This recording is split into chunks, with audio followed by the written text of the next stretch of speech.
The night before Amara left her village to study abroad, the old priest stopped her outside the chapel and said something that terrified her. "Not leave tomorrow, or darkness will follow you."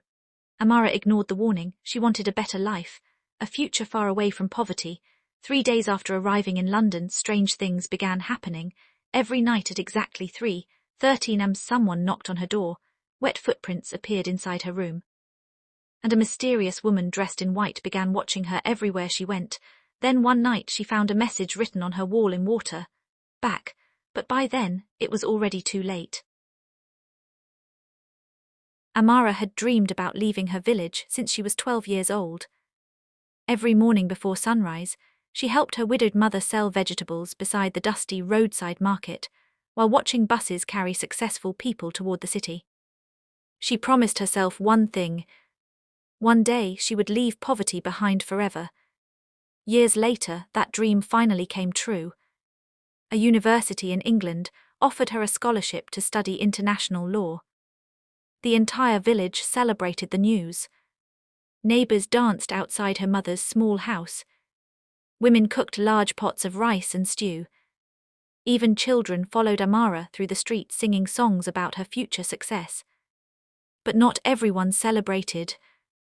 Late that evening, the old village priest sent a message asking Amara to meet him at the chapel near the river. The chapel stood far from the village center, surrounded by tall trees and silence. Rain had already begun falling when Amara arrived. Inside, candle flames flickered weakly against cracked stone walls while thunder echoed outside. The priest sat quietly near the altar. He looked older than usual. Tired, almost frightened. "You wanted to see me?" Amara asked softly. The old man slowly lifted his eyes toward her. "Do not leave tomorrow." Amara frowned in confusion. "What?" "Cancel your journey," he repeated quietly. Amara laughed nervously. "Father, I worked my entire life for this opportunity." The priest stood slowly. "Some opportunities arrive carrying darkness." She felt uncomfortable hearing those words. The priest had always been respected in the village because strange warnings from him often came true. Years earlier, he warned fishermen not to cross the river before a deadly storm destroyed their boats. Another time, he predicted a fire that burned several market shops. People feared his visions.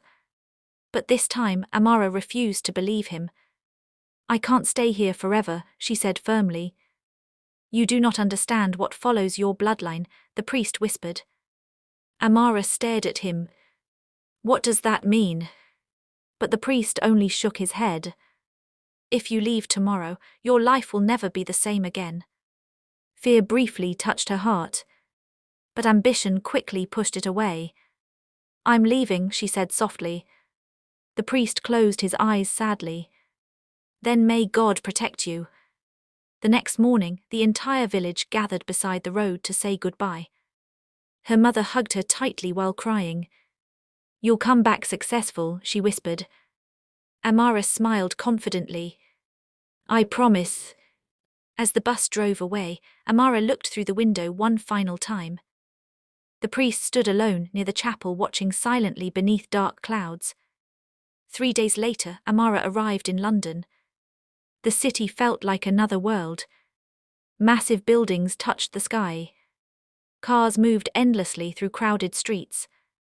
Bright lights filled the night. For the first time in her life, Amara felt free. Her university campus looked beautiful. Students from different countries greeted her warmly. Everything she imagined about success suddenly felt possible. For the first few weeks, life seemed perfect. Then strange things began happening. It started one night at exactly 3:13 a.m. Knock, knock, knock. Amara woke suddenly. Someone was knocking on her dormitory door. Half asleep, she checked the hallway. Nobody was there.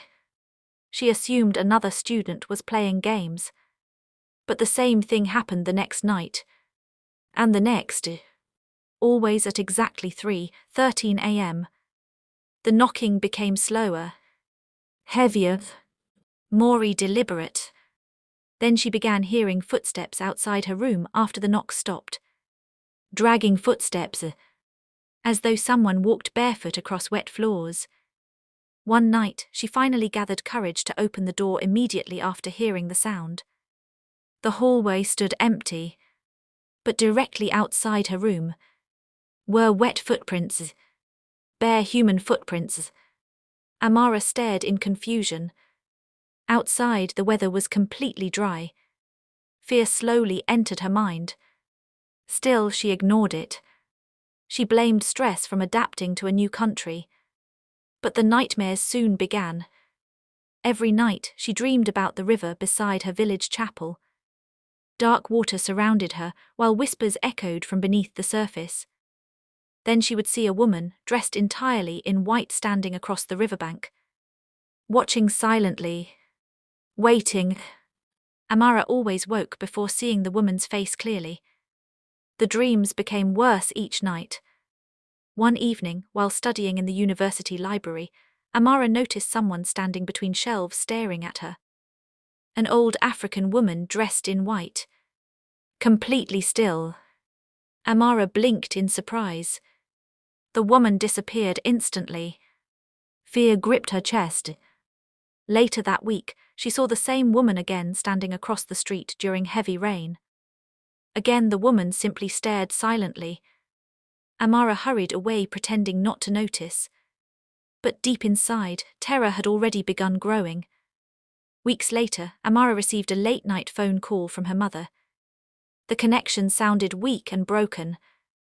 Amara, her mother, whispered fearfully, "Mama, what's wrong? Something terrible is happening." Amara sat upright immediately. "What happened?" "The priest collapsed during prayer yesterday." Fear touched Amara's chest. "Is he okay?"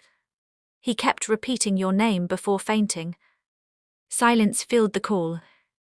Then her mother whispered, "He said darkness followed you when you left." Amara forced a nervous laugh. "Mama, please stop listening to old superstitions." But her mother continued speaking softly. "Last night someone knocked on our door at exactly 3:13. Amara froze completely. The call suddenly disconnected. That night Amara could not sleep. She sat awake, staring toward her room door. Then, knock, knock, knock. Exactly 3:13 a.m. Her breathing stopped. The knocking sounded slower this time. Almost patient. Amara slowly approached the door with trembling hands. The knocking stopped. Silence filled the hallway. She opened the door carefully. Nobody stood outside. But wet footprints covered the floor. This time they led into her room. Amara screamed and slammed the door shut. The next morning, she reported everything to the dormitory manager. He blamed stress and anxiety. International students often struggle emotionally, he explained kindly. Amara tried believing him, until she found water dripping from her ceiling one night. The water slowly formed words across her bedroom wall. "Go back." Amara collapsed in terror. The following days became unbearable. She stopped attending lectures regularly. She barely slept. Dark circles formed beneath her eyes. Her classmates began avoiding her strange behavior. Then one stormy evening, she returned to her room and discovered every mirror shattered. Pieces of broken glass covered the floor, and written across the wall in water were the words, "You were warned." Amara cried uncontrollably. That same night she called her mother again. "I want to come home," she whispered. But her mother sounded terrified. "You can't come yet." "Why?" "The priest disappeared yesterday." Amara felt cold all over. "What do you mean disappeared?" "They found blood inside the chapel, but no body." Fear completely consumed her. Then her mother whispered something horrifying. "He tried protecting you." The call ended again. For the first time, Amara truly believed something evil followed her. The next morning, she visited Professor Adwale, a Nigerian lecturer known for researching African spirituality and folklore. After listening carefully, the professor looked deeply disturbed. "Did your village ever speak about sacred river spirits?" he asked quietly. Amara hesitated. There were stories, but nobody took them seriously. The professor leaned closer. In some ancient traditions, spiritual pacts were made between villages and certain entities, believed to protect the land. Amara swallowed nervously. "What kind of entities?" "Not all spirits are kind." Fear tightened around her chest. "You think one is following me?" The professor remained silent for several seconds. Finally he spoke carefully. "I think something believes you belong to it." That night Amara booked a flight home.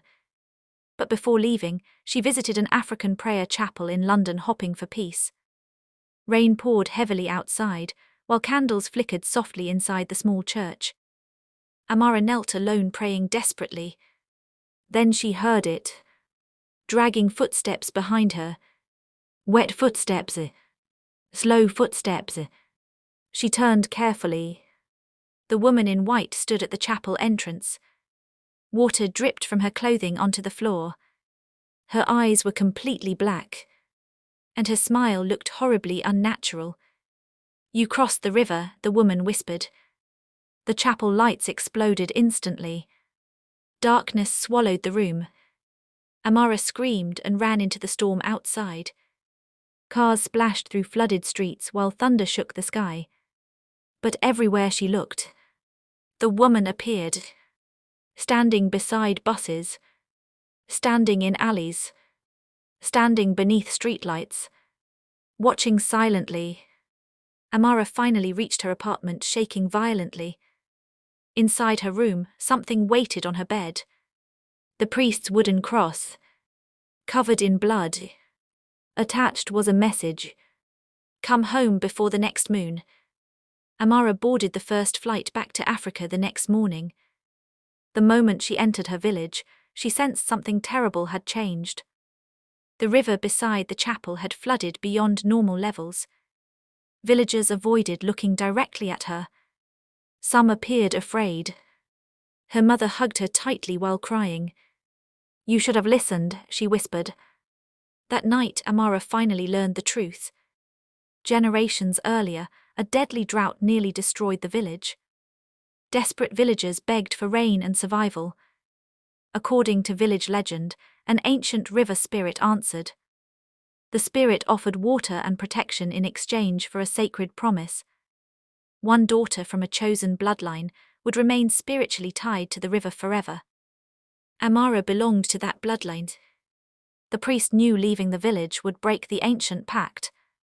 And now the spirit wanted her back. Amara refused, believing such madness completely. Until midnight came. The river suddenly roared violently outside. Villagers rushed from their homes screaming. Amara stepped outside and froze in horror. The river water rose unnaturally high. And standing above the water was the woman in white. Dozens of villagers fell to their knees crying. The spirit pointed directly toward Amara. "She belongs to the river." The ground shook violently. Floodwaters exploded through village streets. People screamed while homes collapsed beneath the rushing water. Then suddenly, the old priest emerged from darkness. Weak, bleeding, barely alive. He raised a wooden cross toward the spirit. "She belongs to God," he shouted. The spirit screamed with terrifying rage. The river exploded upward like a giant wave. But the priest continued praying loudly. One by one, villagers joined him. Soon the entire village prayed together beneath the violent storm. For the first time in centuries, the village resisted the ancient pact. The spirit's face twisted with fury. The floodwaters rose higher. Trees uprooted. Roofs collapsed. But the prayers continued. Then the priest turned toward Amara. "Leave now," he shouted. Tears streamed down Amara's face. "What about you?" The priest smiled weakly. "Some battles require sacrifice." Before she could react, he stepped directly into the raging river. The spirit lunged toward him violently. A massive flash of light exploded across the water. The storm instantly stopped. Silence covered the village. The floodwaters slowly lowered, and the spirit vanished. The priest was gone. Only his wooden cross floated gently upon the river surface. The villagers never saw him again. Months later, Amara reopened the chapel beside the river. She abandoned her dream of living abroad permanently. Instead, she used her scholarship connections to build schools and clinics across nearby villages. People traveled from distant towns to hear the story of the priest who sacrificed himself to save his people. But every year during heavy rainstorms, villagers still claim they see a woman dressed in white standing silently beside the river at night, watching, waiting, warning those who refuse.